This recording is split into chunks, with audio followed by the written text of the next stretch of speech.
Hoje nós vamos ler a última carta à igreja que está em Laodiceia. E nessa última carta, ela significa a última instrução, a última igreja. Nós somos a última igreja, as últimas, né? A igreja que representa o final, o fim dos tempos, né? A igreja de Laodiceia. Então nós vamos ler a última carta, a sétima. É livro de Apocalipse, capítulo 3, a partir do verso 14.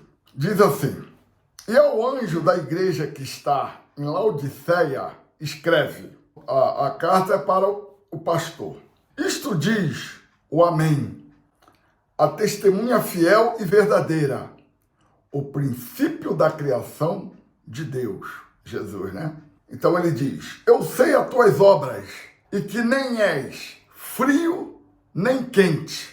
Tomaras que foras frio ou quente. Então aqui, essa igreja está recebendo uma advertência. E ele diz que ela não é nem fria e nem quente. O que não é frio e nem quente é morno. Deus, ele divide o povo em três partes. Assim como ele divide, tudo é dividido em três partes, né? Positivo, negativo, neutral. Tudo que está sobre a terra, até o próprio Deus é Pai, Filho, Espírito Santo, cabeça, tronco e membro. Então, tudo se divide em três, se você for prestar atenção. A humanidade é dividida em três partes: frio, morno e quente. Porque aqui ele diz: tomara que você fosse ou frio ou quente. Então nós vamos falar sobre esses três personalidades: o frio, o morno e o quente. Essa igreja que ele está se referindo é a igreja morna. Deseja que a igreja fosse fria ou quente, não morna. Então aqui ele divide o seguinte: o que é o frio?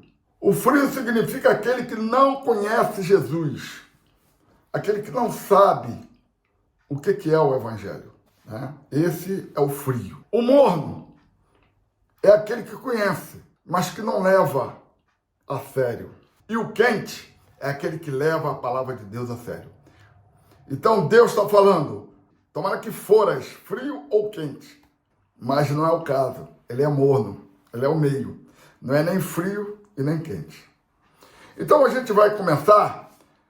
Por que Deus queria que ele fosse frio ou quente, e não morno? Romanos 5, verso 19. Vamos falar do frio. Porque como pela desobediência de só um homem, muitos foram feitos pecadores. Assim, pela obediência de um, muitos serão justos. Então, por um, né, pela desobediência de um, muitos foram feitos pecadores. No caso, Adão. Adão pecou e muitos foram pecadores. Mas pela obediência de Jesus, muitos serão feitos justos. Vamos ao verso 20. Veio, porém, a lei para que a ofensa abundasse. Mas onde o pecado abundou, superabundou a graça. Verso 21. Para que assim como o pecado reinou na morte, também a graça reinasse pela justiça, para a vida eterna, por Jesus Cristo, o nosso Senhor. Então, por que isso aqui é para o frio, né? Verso 20 diz: porém a lei para que a ofensa abundasse. Mas onde abundou o pecado, superabundará a graça. Então quer dizer, aonde reinou o pecado, aonde havia pecado, haverá a graça. Vou até abrir um parênteses aqui, porque muitos falam da graça, que a graça, ela, né, supera, mas a palavra diz que onde abundou, aonde reinou, não é onde tem pecado. A graça não trabalha aonde tem pecado. Todos nós somos pecadores, mas não podemos mais, temos que nos livrar do pecado, né? Para poder recebermos o direito da graça. Porque a graça só reina aonde não há pecado. Aonde há pecado, Por isso que a palavra diz, onde abundou o pecado, superabundará a graça. Então, onde houve pecado, não é onde há pecado. Por que Jesus prefere frio ou quente? Ou você está no evangelho como quente, ou você está no mundo. É melhor do que você estar com um pé lá e outro cá.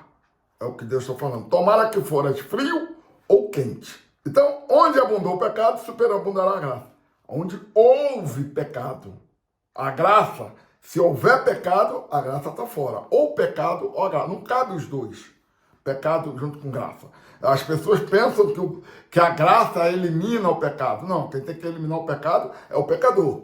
O pecador que tem que ser... Como que se elimina o pecado? Se arrependendo e não cometendo mais o erro. Aí você está eliminando o pecado. Onde abundou o pecado, superabundará a graça. Onde abundou, não é onde está o pecado. Os frios, para aqueles que não são crentes, essa palavra. Se arrependam e volte para Jesus. Vamos continuar lá no Apocalipse, para a gente entender o próximo que vem agora. É o morno. Agora nós vamos falar do morno. Quem é o morno? Falamos do frio. Apocalipse 3, a partir do verso 16. Assim, porque és morno, não és frio nem quente, vomitar-te-ei da minha boca. Olha o perigo, gente. Olha o perigo. Então Deus tem horror àquele que é morno, aquele que não é frio e nem é quente. É melhor você estar no mundo do que você estar com um pé lá e outro cá. Olha o grau de periculosidade que nós estamos falando. Então, mas os mornos, quem são esses mornos? O que eles fazem para ser morno?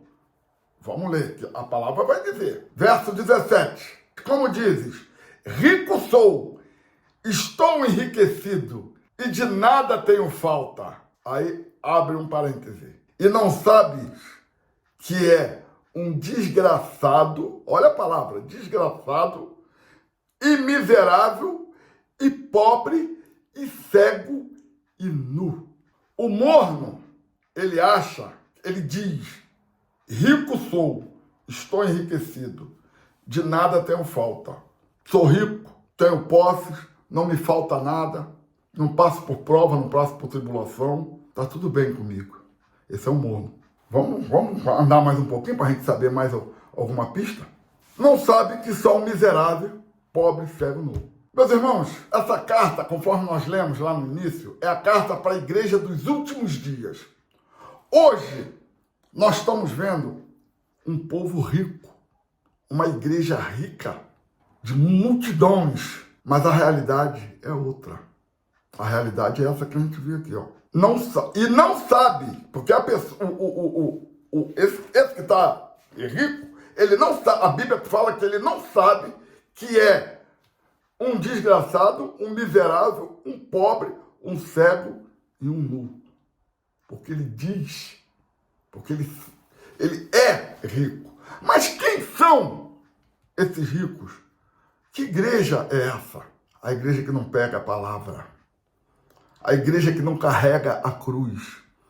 A igreja que não passa pelo crivo. A igreja que não aceita a palavra. Sabe o que é não aceitar a palavra? Não é contestar a palavra. Não aceitar a palavra é simplesmente não pregar a palavra. É só não pregar a palavra. Em vez de eu ler Apocalipse, eu leio o livro de Salmos. Senhor é meu pastor e nada me faltará. Seja forte, que a vitória já é tua. Comerás o melhor dessa terra. É só eu fazer isso. É só começar a ler só isso aí. Olha, a bênção já é tua. E é o que nós estamos vendo, que não pregam mais a palavra de Deus. E eu tenho feito uns vídeos e tenho colocado esses vídeos na net para aqueles que não estão perto de mim, para aqueles que não são da minha igreja, para que possam ouvir uma palavra, possam ouvir a palavra de Deus, porque está todo mundo falando a mesma coisa. É sopinha. As igrejas estão pregando a mesma. Você pode entrar em qualquer igreja, exceção algumas, que são poucas. Mas a palavra que você ouve em uma, você vai ouvir em outra, outra e outra. Você vai ouvir a mesma palavra, a mesma pregação, o mesmo versículo, a mesma narrativa, a mesma história. Está lendo a Bíblia, mas está com falsidade. Porque o Evangelho não é moleza. O Evangelho é cruz. O Evangelho é carregar a cruz. Então, assim que está a palavra. Você não está conseguindo mais falar Jesus. Você não pode falar de morte. Você não pode falar de cruz. Não é que a mídia não quer. Ninguém quer ouvir. Ah, Jesus foi aquele que morreu na cruz? Não, cara. Eu quero é benção hoje. O que você tem para me dar, pastor? Quero que tu ore para mim ser abençoado. Esse é o morno. Esse conhece, esse ouve a palavra, mas ele escolhe. Eu quero isso, eu quero aquilo.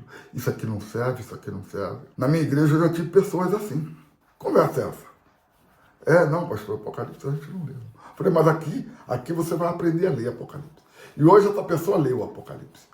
Porque eles têm medo, eles não querem ver. Eles não querem a verdade. Vamos continuar falando do mundo? Aí, olha o verso 18. Aconselho-te que de mim compres ouro provado no fogo, para que te enriqueças, e vestes brancas, para que te vistas, e não apareça a vergonha da tua nudez, e que unja os olhos com colírio, para que veja, porque são cegos. Esse ouro provado no fogo aí, sabe o que significa? Verdade. Verdade. Aconselho que compres ouro provado no fogo, significa verdade. Gente pregando aquilo que não é verdade. Meia verdade. Existe agora um meia verdade. Meia verdade é aquilo que não é mentira, porque você está lendo a palavra de Deus, a Bíblia, mas você está facilitando. Você está sempre com a mesma narrativa. Cruz de Cristo, sofrimento, dor. Esse é ouro provado no fogo. E esse colírio nos olhos, para que eles deixem de ser cego. Cego sabe por quê? Por dinheiro. Cego por dinheiro. Já viu cego por dinheiro? É interessante, né? Cego é cego. Mas esse cego que eu estou falando aqui, eles são cegos por dinheiro, eles são loucos por dinheiro. Por isso é o colírio. Vamos ler agora o verso 19. Eu repreendo e castigo a todos quantos amo. Sê, pois, zeloso e arrepende-te. Essa palavra é para o morno, viu? Não é para o frio e nem para o quente. Isso aqui não é para quem não é crente, não. Isso aqui é para crente morno, para aquele que quer moleza, para os que estão dentro da obra dormindo, estão dentro da igreja pregando coisinha doce, pegando mel, e aí a igreja vai só enchendo de lixo, porque verdade não estão pregando, estão pregando baboseira, e o povo gosta. É só pregar bênção, pregar salário, pregar bobagem, o povo gosta, o povo paga para isso. Eles pagam para ouvir bobagem, mas o dia do juízo está chegando, o dia da verdade, a hora está chegando, a hora de Deus cobrar, e a coisa vai ficar feia. Porque ele diz aqui, verso 19, eu repreendo e castigo a todos quanto amo. Então, se você eu sou amado do Senhor, Deus te castiga? Não, Deus não castiga porque eu sou amado dele. Então você está sendo enganado. Porque a palavra diz aqui, eu repreendo e castigo a todo que amo. Isso aqui é Deus falando. Sede, pois, zeloso e arrepende-te. Pessoas que entram para a igreja e não arrependem daquilo que fizeram. Continuam fazendo. O cara bebia, continua bebendo. O cara fumava, continua fumando. O cara se prostituía, continua se prostituindo. A única coisa que ele passa a fazer quando ele entra no evangelho, sabe o que está sendo? Ele paga o dízimo. A primeira coisa que ele aprende é pagar o dízimo e as ofertas para poder ser abençoado. Isso aí eles pregam com a maravilha. O dízimo é a oferta. E acabou. E fica por aí mesmo. O resto, entrega. Dê tudo que você tem. Entrega. Fumando, bebendo, adulterando, indo para boate, indo para carnaval. Vida normal. Segue o barco. Sem arrependimento. Sede, pois, zeloso e arrepende-te. Deus repreende aquele que ele ama, conforme nós lemos aqui. Repreender, que ele quer dizer, ele não alisa. A palavra é sempre amor, amor, amor, amor. Como se Deus não fosse justiça, como se Deus não fosse juiz, como se Deus não repreendesse ninguém, como se Deus não corrigisse ninguém, como se Deus tivesse prazer na desordem, na mentira, no engano, como se Deus tivesse prazer. Onde não há arrependimento, não há salvação. É simples assim. Não houve arrependimento, não se arrependeu. A palavra que João Batista vinha pregando no deserto, a primeira palavra que ele pregou no deserto, e naqueles dias apareceu João Batista no deserto, dizendo o que ele estava dizendo no deserto? Arrependei-vos que é chegado o reino dos céus. Arrependei-vos. Então, hoje, a nossa regra é arrependei-vos, arrependa-te.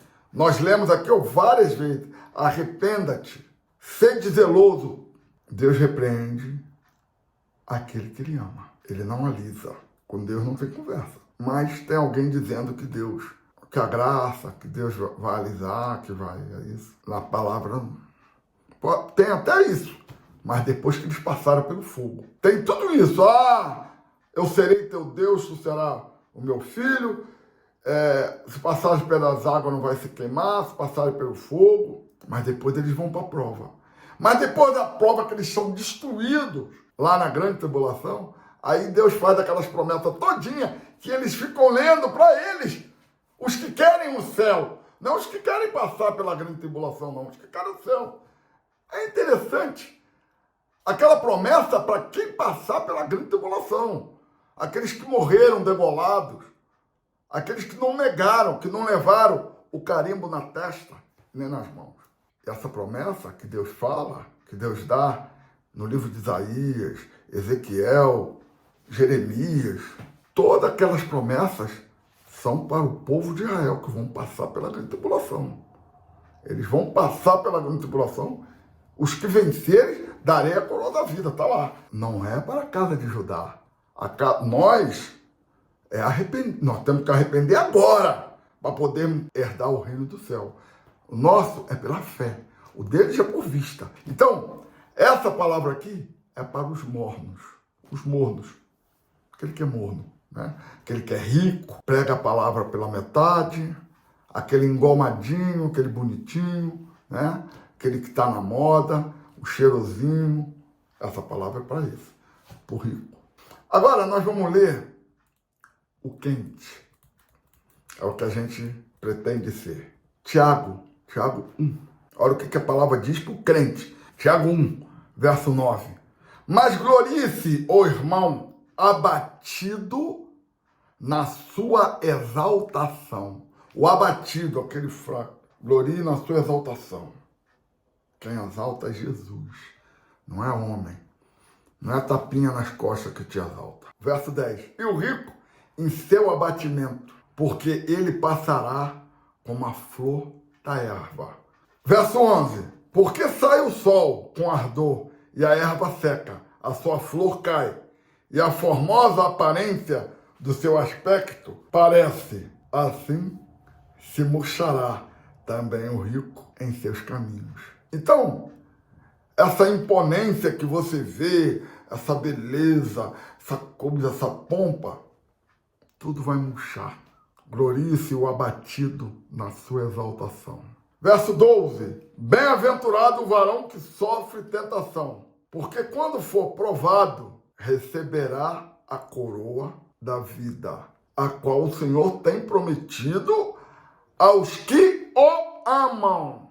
Para aqueles que amam ao Senhor. Não é aqueles que são... aqui não está dizendo, o Senhor tem prometido àqueles que são amados do Senhor. Aqueles que amam ao Senhor. Porque é interessante como é que eles invertem a palavra. Receberá a coroa da vida, a qual o Senhor tem prometido aos que o amam. Aos que amam a Ele. Não aos que Ele amam.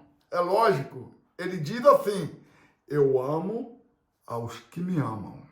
Aí ele continua. E os que de madrugada me buscam, me acharão.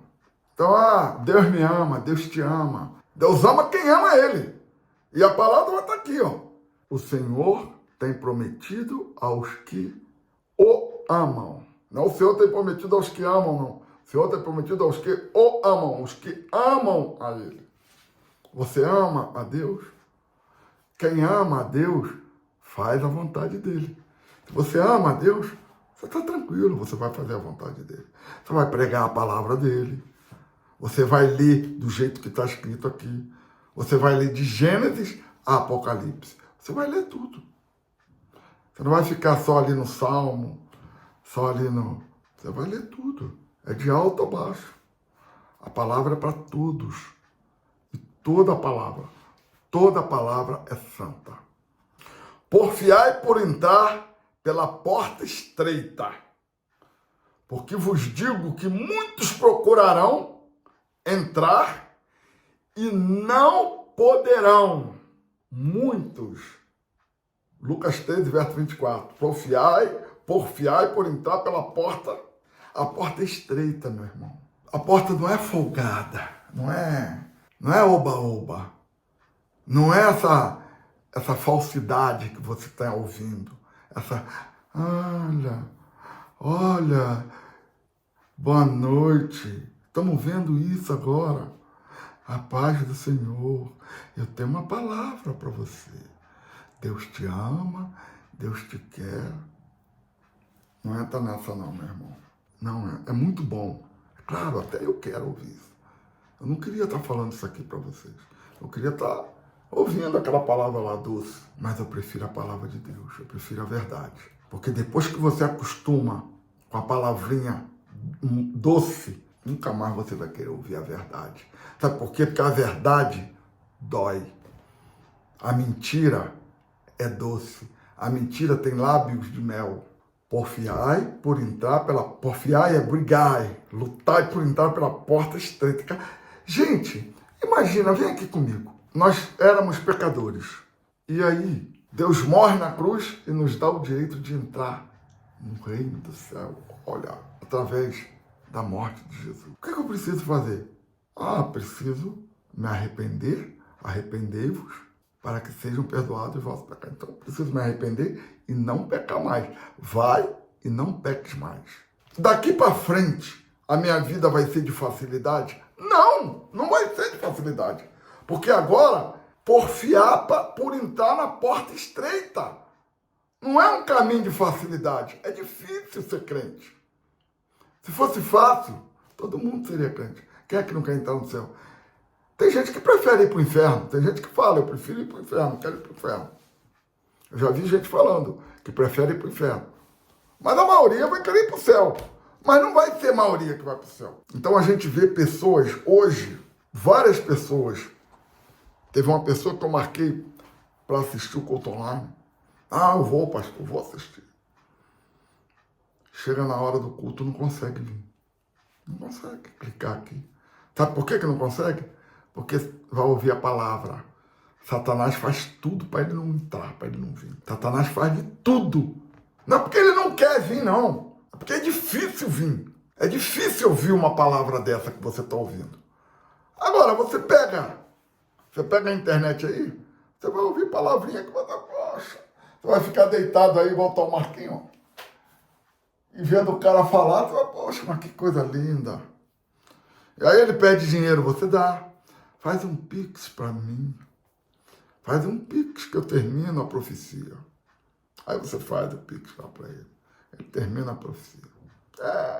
Estamos vivendo, meus irmãos, os últimos dias da igreja aqui na Terra. Isso que eu preguei aqui, a 7ª carta à última igreja. A última igreja é a igreja de hoje. Tem gente que lê isso aqui e acha que é pro cara, que é pro frio, pro mundo. Não é pro mundo, não. Aqui não é pro mundo, não. Aqui é pra igreja. Aqui é pra igreja de Cristo. Agora, qual é essa igreja? Qual é? A facilidade, aquela que tá na facilidade. Que tá na manhã, tá todo mundo na boa, tá todo mundo, ó. Mas nós porfiamos por entrar pela porta estreita. Porque depois que você entrar na larga, se você se sentir tranquilão, você não vai conseguir mais achar a porta estreita. Então, meus irmãos, porfiai por entrar pela porta estreita. É difícil.